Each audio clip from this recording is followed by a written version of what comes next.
Welcome to a 10-minute lightning talk on creating open resources where I provide an example of the process that I went through. In this talk, I'm going to cover who I am and who this is intended for, why it's important to create new open resources, how it happened, that's the majority of the talk itself, and then where to upload resources once you've created them. So let's start with who. It is only 10 minutes, and so I'm going to give the very briefest introduction into who I am. I'm a tenured assistant professor at Grand Rapids Community College. My name is Lauren Woolsey. I have a PhD in astronomy and astrophysics from Harvard University, and the best way to describe my learning goals and teaching style is to listen to my students. So if you're interested in learning more, I have a link to my website. I believe high-quality education should be fully accessible to every student who wants to learn. I think that's true of a lot of us who are attending this particular conference. This slide has the full session description, so I have it here in case you're watching this without the context of the Open Education Conference. If you want to read more, you can pause and read through everything, but I'm going to move on. Okay, so why create new open resources? I think the most important thing that we can recognize is that faculty should be adopting open textbooks if they can easily find high-quality material that has all of the extra stuff that they're used to using.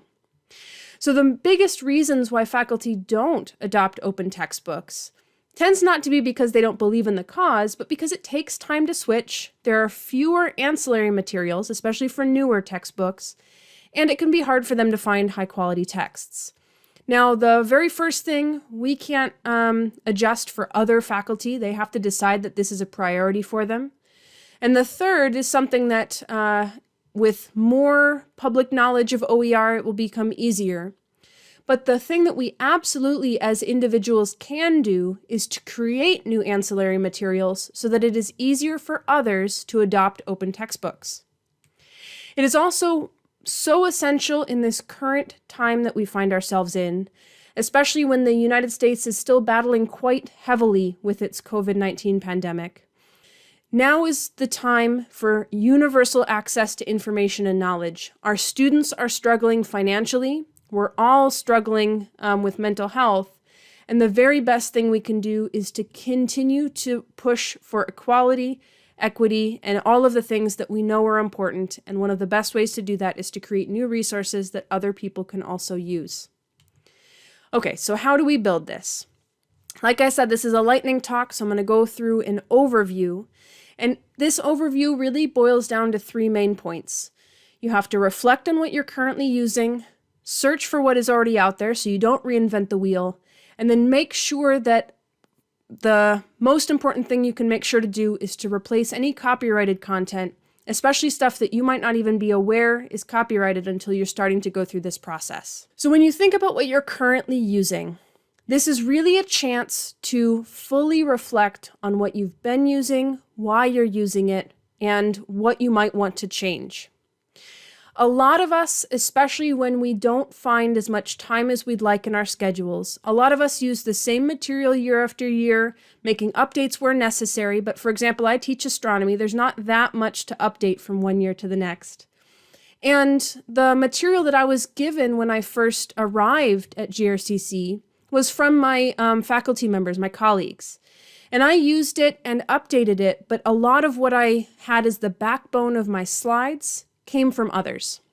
And that's perfectly fine, but this is a chance to reflect on the method that you use to go through the material, what order you're presenting it in, what supplementary activities and projects you might have, so that you can align what you really want out of your course with the OER resources that you're going to make. Open Educational Resources truly provides us with the ultimate customization because we can make it exactly what we want it to be.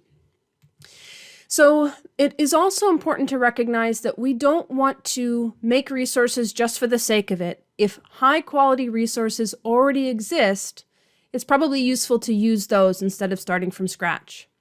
This is a list of a whole bunch of repositories of information. The one missing from this list is OER Commons because we're going to be talking about that a little bit later. And if you are really new to the open education scene, I highly recommend you pause the video and read through this list to make sure that anything that you've never heard of before is now on your radar. And then when you are making material, the most important thing to making the resources open is making sure that you don't have material that is copyrighted. A lot of us, if we're using old slides, might have images from textbooks that we're not even currently using, but are actually copyrighted content that we don't want to be including in what is intended to be open. So a couple of great places to look for images. Flickr.com has a Creative Commons search engine. CreativeCommons.org has a specific image search engine. And I've actually found that Wikimedia and Wikipedia can be extremely useful, especially if I have a very detailed topic that I want a diagram or illustration for. Everything that's included in Wikipedia, all of the images that show up in articles, they are, by definition, openly licensed. It's always good to double check where they come from, but that is part of the process of including them in the Wikimedia universe. It's also important to recognize that written content can be copyrighted too. If you have interactive questions that you include in slides or in your course material, you need to make sure you recognize whether they're general enough questions that no one would really be able to copyright them, or if there's specific wording that you might need to create your own content and use your content expertise to fill in gaps. There are also a lot of existing test banks that can help you if you're including questions in slides. All right, so where should you put this new open resource material? So I host all of my videos on YouTube. I have a YouTube channel through my institution, and I've created playlists for each of my 2-week modules. Videos and slides are the core open resources that I have created so far in my course.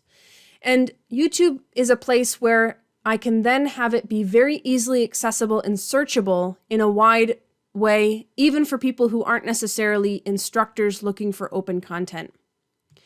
In terms of my slides, I have them hosted in Google Slides. So I created the Google Slides, and so I created a shared Google Drive folder that contains all of the original Google Slides files, as well as PDFs in several different layouts, and a description of what videos go with which slides. So I wanted to show what is actually in the folder that I have a screenshot of on the slides themselves. So my slide presentations, each 2-week module has its own slide set, and I follow the open textbook OpenStax Astronomy. Now the second slide in each of these different modules is this overview slide that indicates that it is openly licensed and that there are recorded videos.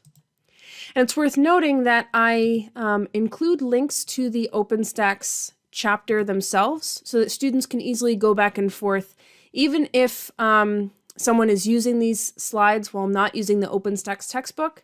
This is still free and open content that students now have access to. It's worth making sure we understand that these are places where we can host the actual files, but we still need them to be discoverable. And so we want to make sure that we have something in at least a few repositories for open educational resources.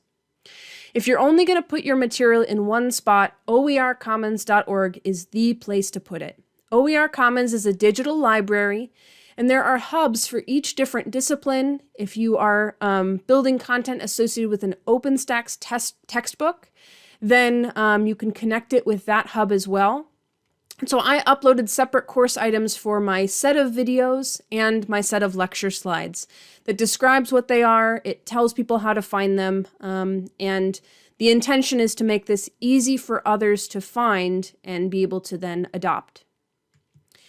So as an asynchronous talk, there's no Q&A period, which is a bummer because I like to answer questions. And so you can find me either through Twitter. My handle there is prof_Woolsey. Or you can email me at laurenwoolsey@grcc.edu. This QR code, if you pause the video, you should be able to scan it, and it is going to bring you to this exact set of slides, very Inception style. And so then you have access to the slides themselves and all of the links that showed up within the slides. There are also some extra bonus content that I just couldn't fit into a 10-minute talk. Thank you for listening, and I hope that this was a helpful starting point.